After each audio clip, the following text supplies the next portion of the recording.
अस्सलाम वालेकुम, welcome back to my channel. कैसे हैं मेरी प्यारी बहनें? उम्मीद करती हूँ आप इंशाल्लाह ठीक होंगे। हाजिर हूँ मैं एक नई वीडियो के साथ। तो चलते हैं हम अपनी वीडियो की तरफ। ये मैं जो आपको ड्रेसेस दिखा रही हूँ, ये 2 बच्चियों के ड्रेसेस मैंने रेडी किए हैं और एक सूट से रेडी किए हैं। ये इन पे कोई ज़्यादा कास्ट नहीं है। अगर आप भी चाह रहे हैं कि आपने अपनी बेटियों के लिए कम रेंज में ड्रेस रेडी करने हैं तो आपने ये वीडियो कंप्लीट देखनी है। इंशाल्लाह आपके लिए बहुत ज़्यादा हेल्पफुल रहेगी। तो ये 2 दिखाने का मकसद भी यही था कि आप लोगों को यकीन हो सके कि वाकई 2 ड्रेस रेडी किए गए हैं। ये एक फ़्रॉक है और ये एक पजामा है और ये दूसरा। ये 2 पजामे और हो गए हैं, एक फ़्रॉक और ये एक फ़्रॉक। 2 फ़्रॉक भी कंप्लीट मैंने आपको दिखा दिए हैं और 2 पजामे भी। और ये बिल्कुल सिंपल से मैंने पजामे रेडी किए हैं। जस्ट इनका यहाँ पे मैंने इलास्टिक अटैच किया और ये इलास्टिक की वीडियो मैंने अपने चैनल पे डालने वाली हूँ 1-2 दिन में, तो वो भी आपने देख लेनी है। अगर आपको इलास्टिक लगाने में कोई भी मुश्किल होती है तो आपने वहाँ से वो वाला मेथड अपनाना है। इंशाल्लाह आपको बहुत जल्द इलास्टिक लगाना आ जाएगा और बहुत ईजी मेथड के साथ है और बहुत अच्छा और जल्द लगने का मेथड है उसमें। तो ये मैंने इन ड्रेसेस को रेडी करना था। ये मेहंदी का फंक्शन था और मेरे कस्टमर के बच्चियों के ड्रेसेस थे, तो उनकी डिमांड थी कि कुछ ऐसे ड्रेसेस बन जाएं कि जो बाद में बच्चे घर में यूज़ कर सकें। अक्सर ऐसे होता है कि मेहंदी के ड्रेसेस कुछ ऐसे रेडी कर लिए जाते हैं कि जो गरारा या मैक्सी या लहंगा, तो वो बाद में बच्चे बिल्कुल भी यूज़ नहीं करते और वो अलमारियों में पड़े पड़े ख़राब हो जाते हैं या छोटे हो जाते हैं, फिर हमें वो ज़ाया ही करने पड़ते हैं। तो इसलिए हमने ये ड्रेस कुछ इस तरह से रेडी किया है कि इस पे हमने बहुत कम रेंज में इसको रेडी किया है और इस तरह से ये बन गया है कि ये मेहंदी का फंक्शन भी इसमें अटेंड हो जाएगा और बाद में बच्चे इजीली घर में यूज़ कर सकें। ये डोरिया लीलन है। ये जो फैब्रिक मैं आपको दिखा रही हूँ ये डोरिया लीलन में फ़ैब्रिक था और ये 1000 रुपये में एक सूट मिला है। और एक सूट में 2 बच्चियों की ड्रेस रेडी हुई हैं। एक बच्ची की एज 8 साल है और दूसरी बच्ची की एज जो है वो 6.5 साल है। दोनों के तकरीबन सेम नाप थी, कोई ख़ास डिफरेंस नहीं था। थोड़ा बहुत उनकी हाइट में फ़र्क था, वही हमने आगे इनमें भी रखा है। तो ये जो मैं आपको ड्रेस दिखा रही हूँ इसकी ये जो नेक मैंने रेडी किया है इसकी कंप्लीट कटिंग स्टिचिंग मेरे चैनल पे मौजूद है। अगर आप लोगों ने इस तरह का ड्रेस बनाना है और इस तरह का नेक डिज़ाइन बनाना चाह रहे हैं तो आप मेरे चैनल का विज़िट करें।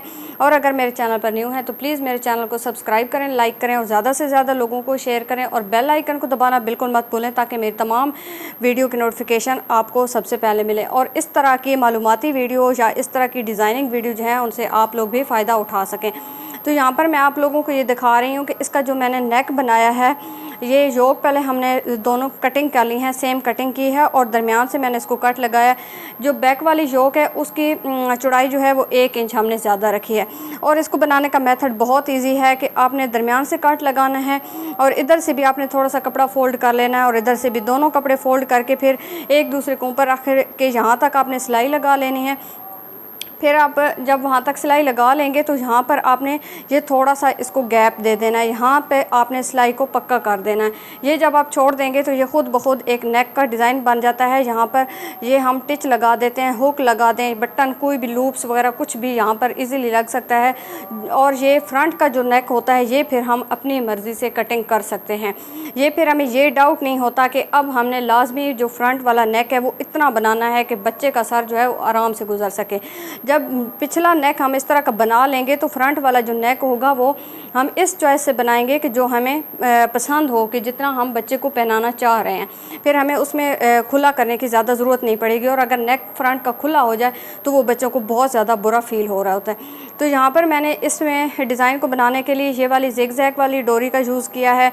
ये वाली लेस बहुत ज़्यादा चल रही है, ख़ास करके जिन कपड़ों को हमने मल्टी शेड देना होता है उसमें। और साथ में मैंने ये कुछ शीशे लिए हैं। इस पे ज़्यादा मेहनत नहीं हुई क्योंकि ये वाली जो लेस है ये बनी बनाई मिल रही थी इसी तरह की, ये भी मैंने ले ली है और ये वाली भी। टोटल 2 सूट पे जो हमारा टोटल खर्च आया है, ये जो हमने लेसेस और शीशे वगैरह सारा कुछ लिया है, ये हमारा 400 खर्च आया। 400 ये हो गया और 1000 रुपये का फैब्रिक था। टोटल हमारे 2 सूट जो बने हैं वो 1400 में बन गए हैं। अगर इस महंगाई के दौर में 1400 में आप 2 बच्चों का मेहंदी का फंक्शन अटेंड कर सकते हैं तो बहुत काम की बात है ये तो। यहाँ पर मैंने सबसे पहले ये वाली डोरी लगाई है। फ्रंट का हमने नेक बनाया है, नेक बना के ये वाली डोरी लगाई है। ये आपको पता है कि जब भी हम ये वाला नेक बनाते हैं तो यहाँ पर हमें एक प्रेशर के साथ लाइन ड्रॉ करनी होती है, जो कि हमें सेंटर बता रही होती है कि हमारे जो सूट है या शर्ट है या योक, जो भी हम जिस पे भी नेक बना रहे हैं उसका सेंटर कौन सा है। तो ये मैंने सेंटर में ये वाली लगाई है और बाद में ये वाली लगाई है। लेकिन इस लेस को लगाने के लिए ये लाजमी ख्याल करना है कि इसकी ये वाली जो सिंपल वाली साइड है, ये मैंने इस साइड पे की है और जिस पे डोरी लगी हो वो इस साइड पे। ऐसे ना हो कि एक की सिंपल साइड इस पे हो जाए और दूसरी की इस साइड पे, तो वो बाद में फिर डिज़ाइन बिल्कुल उल्ट हो जाना है। ये लेसेस लगा के फिर उसके बाद मैंने शीशों की जो जगह थी इसके मैंने मेजरमेंट करके तकरीबन 1.5 इंच का ये गैप मैंने दिया है, ये छोड़ दिया। फिर मैंने यही वाली लेस लगाई है और इसकी डोरी का जो रुख है इस डोरी की तरफ मैंने कर दिया है। इसकी सिंपल साइड को मैंने बाहर की तरफ रखा है। फिर लास्ट पे मैंने ये वाली लेस लगाई है जिग जैग वाली, और इसी तरह दूसरी साइड से भी मैंने सेम यही प्रोसेस किया है और ये फ्रॉक बन गया है। ये वाली फ्रिल बनाई है, फ्रिल इस तरह की बनाई है, सॉरी ये चुनट जो बनाई हैं। ये चुनट बनाने के लिए मैंने पहले इसको मशीन पे सिंपल सिलाई लगाई है और उसको धागे को जब मैंने खींचा है मोटा टांका करके सिलाई लगाई है। आपने भी मोटे टांके से सिलाई लगानी है। अगर आप बारीक सिलाई लगा लेंगे तो वो धागा खींचने में बहुत मुश्किल होती है, धागा टूट जाता है, जो चुनट फिर नहीं बनती। जब आप लोग मोटी सिलाई लगाएंगे तो वो बहुत इजीली धागा खींचा जाएगा और चुनट खुद ब खुद बनती जाएंगी। लेकिन वो जब चुनट बन जाएंगी उनको डायरेक्टली आपने यहाँ पर नहीं लगा देना। उसके बाद चुनट जब बन जाती हैं तो फिर उनके ऊपर आपने सिलाई लगानी है एक सिंपल। उसी तरह यही वाला सिर्फ इसका फ्रॉक का जो घेर है ये मशीन के नीचे रख के आपने सिलाई लगानी, ताकि वो जो चुनट है वो पक्की हो जाए, बाद में वो उखड़े नहीं। फिर उसके बाद मैंने इसको इस योक के साथ अटैच किया। जब योक के साथ अटैच कर लिया, लास्ट पे ये वाली सिलाई भी मैंने लगाई। मेरी बात करने का मतलब ये है कि यहाँ जो मैंने फ़्रॉक अटैच किया है इस पे यहाँ पे 4 सिलाइयाँ लगी हैं।